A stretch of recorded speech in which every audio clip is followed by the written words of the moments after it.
Marcus Rivera stared at the purple tentacle wrapped around his coffee mug. He blinked once, then twice. The tentacle gently lifted the mug, turning it slowly like it was examining a rare museum artifact. Marcus sighed. "Zephyrus," he said calmly, "that's my coffee." The alien froze. 7 feet tall, covered in shining scales that changed color in the kitchen light, Zephyrus looked both elegant and slightly embarrassed. "Oh," she said politely. "I believed humans shared morning nutrients." "You believed wrong." Marcus carefully took the mug back. Across the room, another alien was brushing her hair in the mirror near the hallway. Or at least Marcus thought it was hair. Thessaly looked mostly human. 2 arms, 2 legs, a face in the right places, but her skin shimmered like glass in sunlight. And she was very, very naked. Marcus immediately looked at the ceiling. "Thessaly," he said tiredly, "we talked about this." Her musical laughter filled the apartment. "My outer membrane is clothing," she replied. "Your species simply does not understand fashion." Marcus rubbed his eyes. 3 weeks ago his life had been normal. He worked as an electronics technician. He had a small apartment. He paid normal rent. Then the company downsized. Suddenly rent was impossible. So when he saw the listing online, he thought it was a miracle. Room for rent, $300 a month. Utilities included. Shared housing. The landlord, Eduardo, had smiled and said something about unique roommates. Marcus had assumed that meant weird people. He had not expected aliens. But here he was, living with 2 extraterrestrials. And somehow, it was working. Mostly. Zephyrus adjusted the metal bands wrapped around her tentacles, apparently her version of work clothes. "You appear stressed again," she said. "Your face is turning red." "That's called blushing." "Is it a mating signal?" "No." "Are you sure?" "Yes." Marcus grabbed his backpack. "I have to go to work." Both aliens looked disappointed. "You will return?" Thessaly asked quietly. Marcus paused. The strange thing was, they sounded worried. "Yeah," he said. "I live here." Zephyrus' scales turned bright gold. "This pleases us." The dinner experiment. That evening Marcus returned home to a strange smell. Not bad. Just strange. He stepped into the kitchen and froze. Purple liquid bubbled in a pot. Garlic covered the counter. Something had exploded on the ceiling. And both aliens were cooking. "Marcus," Thessaly said happily, "we are preparing human cuisine." Zephyrus proudly held up a tablet. "We followed a recipe precisely." Marcus looked around. "How much garlic did you use?" "Yes," Zephyrus answered. Marcus sighed. "Let me guess. The recipe said add love." Thessaly nodded. "We searched 3 grocery stores. Love was unavailable. So we substituted garlic," Zephyrus added proudly. Marcus stared at them. Then he laughed. He couldn't help it. The kitchen was a disaster. But the sauce actually smelled amazing. "Well," he said, grabbing a spoon, "garlic works." Both aliens brightened instantly. They ate together at the small kitchen table. Marcus told them stories about New York subways, street performers, pizza rats, strangers arguing loudly for no reason. The aliens listened like children hearing fairy tales. "You throw away pizza?" Thessaly asked in horror. "Sometimes." "Humans are wasteful chaos creatures," Zephyrus said thoughtfully. Marcus shrugged. "Yeah, that sounds right." But then Zephyrus said something strange. "Chaos species often survive the longest." Marcus raised an eyebrow. "What do you mean?" The alien hesitated. "Most species in the galaxy are predictable, stable. And humans? You are unpredictable." Her golden eyes studied him. "And that makes you dangerous." Marcus laughed. "Trust me, I'm not dangerous." Zephyrus said nothing. 3 months later, living together slowly became normal.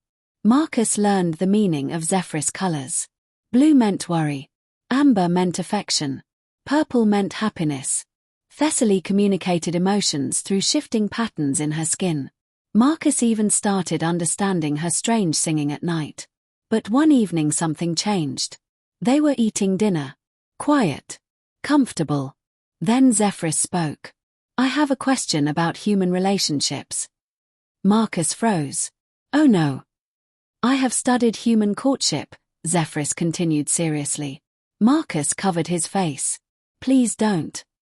How do humans know when they have found a suitable partner? Marcus choked on his pasta. Thessaly gently patted his back. Take your time, she said kindly. Marcus took a deep breath. Well, I guess, when you feel comfortable with someone. Zephyrus leaned forward. Comfortable. Like you can be yourself. Thessaly nodded slowly. That is logical. Then she said something that made Marcus' heart skip. I think about you during my work cycle. Marcus blinked. Zephyrus continued quietly. I also look forward to your return each day. Marcus slowly lowered his fork. The kitchen suddenly felt very quiet. Zephyrus' scales turned deep red. I believe humans call this catching feelings. Marcus stared at both aliens. Wait. They looked nervous. If this makes you uncomfortable, Thessaly said softly, we can end the arrangement. Marcus immediately shook his head. No. They both froze. Marcus rubbed his face. Okay, this is weird. Everything about humans is weird, Zephyrus replied. Marcus laughed nervously. Then he looked at them. And realized something. He had never felt this comfortable with anyone before. I think, he said slowly. I think I caught them too. Both aliens went completely still. Then their colors exploded into bright patterns of joy. But none of them realized yet that the galaxy was about to discover something terrifying. What humans could do when their friends were in danger. Marcus discovered that dating two aliens created unexpected problems. The first problem was curiosity. His coworker Dave stared at him in disbelief during lunch. Let me get this straight, Dave said. You're dating your roommates. Yeah. And they're aliens. Technically yes. Dave leaned back slowly. Dude. Marcus nodded. Yeah. But the bigger problem came 2 weeks later. Late at night. The apartment door exploded open. Zephyrus rushed inside. Her scales flashed bright red. Panic. Marcus. He jumped up. What happened? Galactic patrol ships are approaching Earth. Marcus blinked. What? Thessaly appeared behind her. They are searching for Zephyrus. Marcus looked confused. Why? Zephyrus hesitated. Then she said something shocking. I used to work for the Galactic Logistics Authority. Marcus nodded slowly. Okay. I discovered corruption. Still okay. I exposed it. Marcus leaned back. And? Zephyrus' voice dropped. The people I exposed control several star fleets. Marcus stared. They want to silence you. Yes. Marcus took a deep breath. Then asked the most human question possible. So, what's the plan? Both aliens looked surprised. You are not afraid? Thessaly asked. Marcus shrugged. I grew up in New York. Zephyrus blinked. I do not understand. Marcus smiled. Trust me.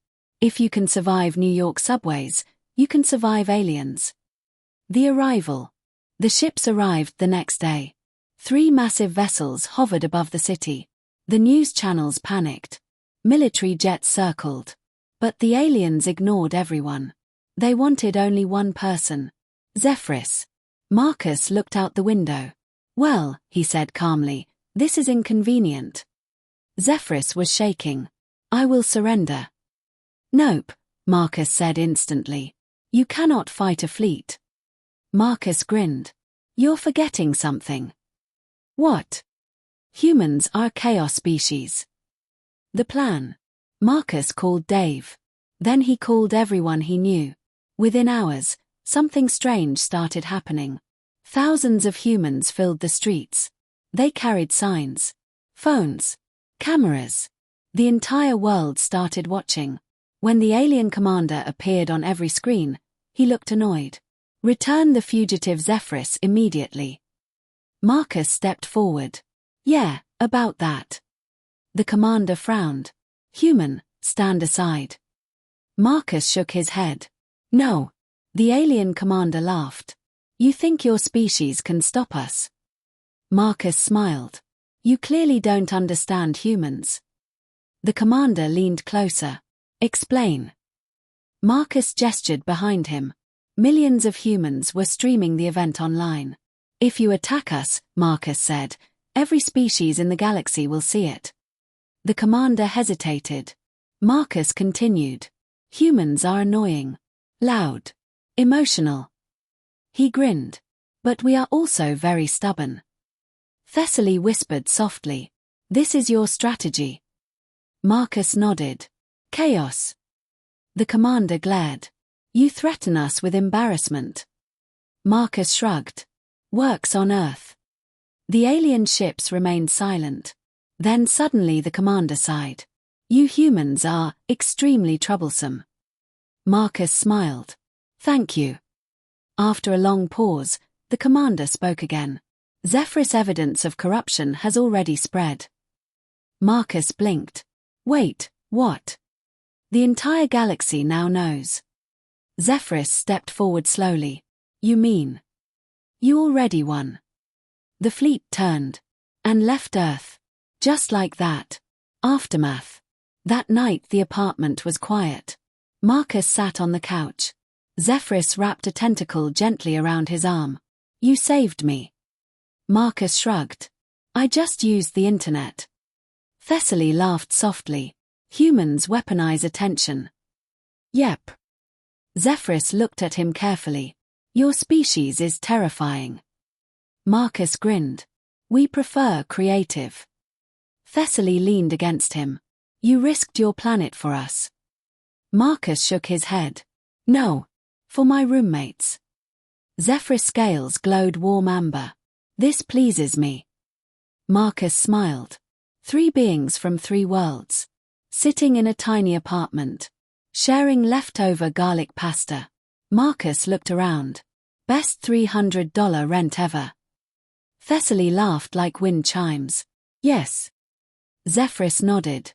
Agreed. Outside, the city continued its endless chaos. Subways rattled. Pizza rats searched for food. And somewhere in the vast galaxy, other species were learning an important lesson.